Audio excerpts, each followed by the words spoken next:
Whatever your thoughts on electric vehicles, they are undeniably part of our low-carbon future.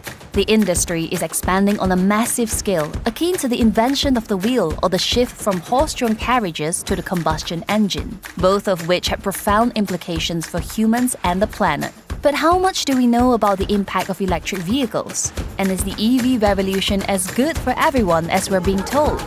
We decided to find out.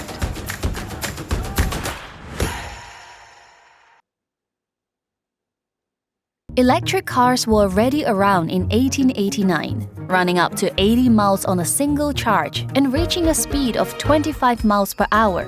They were so popular that Henry Ford, together with his friend Thomas Edison, explored options for a low-cost electric car, using Edison's new invention, the nickel-ion battery. But it was Henry Ford's mass-produced, gasoline-powered Model T with its cheaper costs that dealt a blow to the early developments of mass-produced electric cars.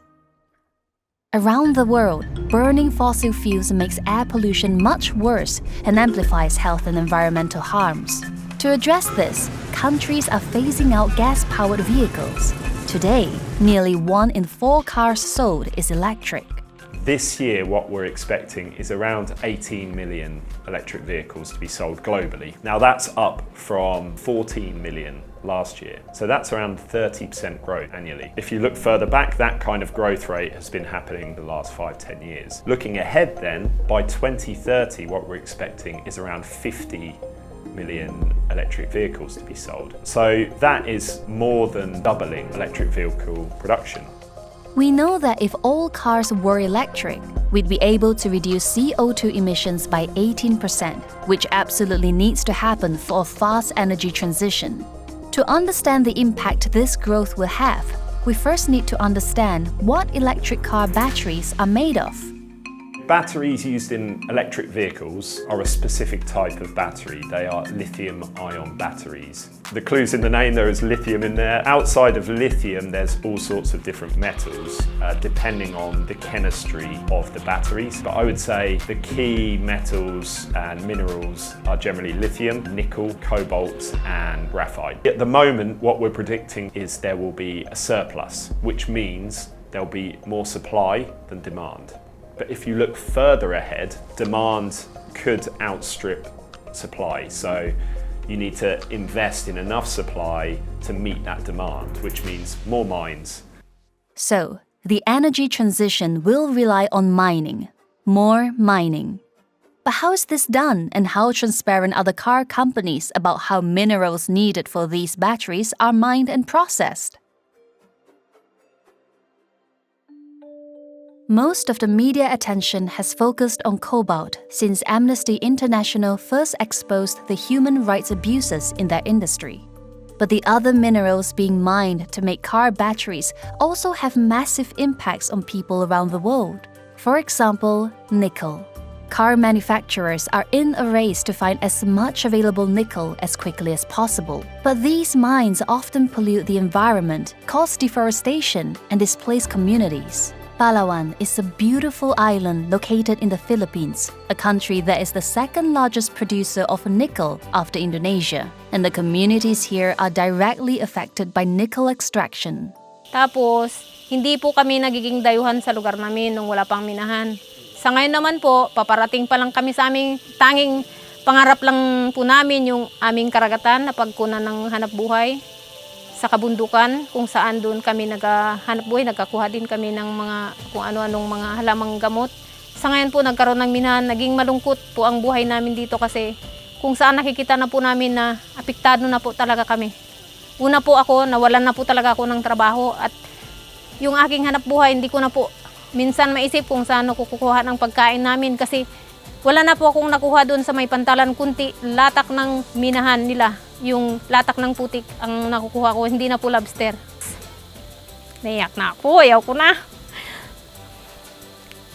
Loss of livelihood, but also health and environmental issues have torn the lives of local communities apart. Yung wala pang pagmimina, normal lang yung mga sakit ng tao dito. Before mining, Hindi kagaya ng ngayon. we only have the usual Marami ng sicknesses. may inuubo, But now there's so meron many ng people kati-kati, cough, skin Meron irritation. Nung wala pa pong pagmimina, bumabaha po pero hindi po ganito. Pero nung mga nakaraan po, pulang-pula po ang mga dumadaloy sa basaka namin, sa mga nyugan at yung mga baka po namin, apektad po. However, when we challenged Ipilan Nickel Corporation, the company operating a nickel mine in Brooks Point, they denied all the allegations of environmental pollution and, despite our findings, they claimed the majority of the Palawan indigenous people support its operations.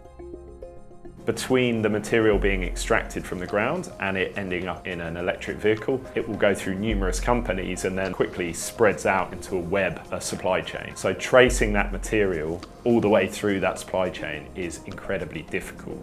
But I would say that is probably the most important thing in terms of responsible sourcing from the car manufacturer's perspective.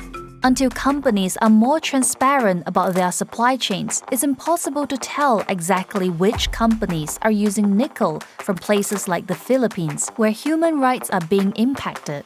And that is why in 2019, Amnesty International's Business and Human Rights team challenged the main EV automakers to create a vehicle battery free from human misery. After 5 years of investigations, we are ready to score the leading 13 EV car manufacturers on what they say they are doing to respect human rights in the EV supply chain. Our report and scorecards aim to push the EV industry towards greater transparency and accountability, ensuring that the energy transition is fair for everyone.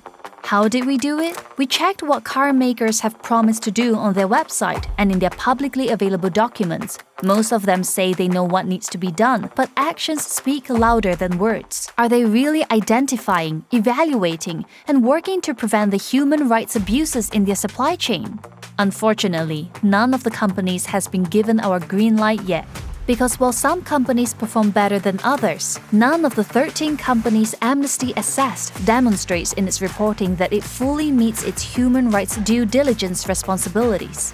Ultimately, we want EV car manufacturers to respect human rights across their operations. They need to know and show where the metal and minerals used in their batteries come from and ensure that the mining and processing do not cause harm. Car makers have a powerful role to play in ensuring businesses across their supply chains do their part to respect human rights, so consumers can choose not only a more climate-friendly car, but also a human rights-friendly car. Ang kinailangan po ng mga tao ay pagkain at tubig. Kaya naniniwala po ako na ang pagmimina po ay hindi naman sagot sa lahat ng kabuhayan po.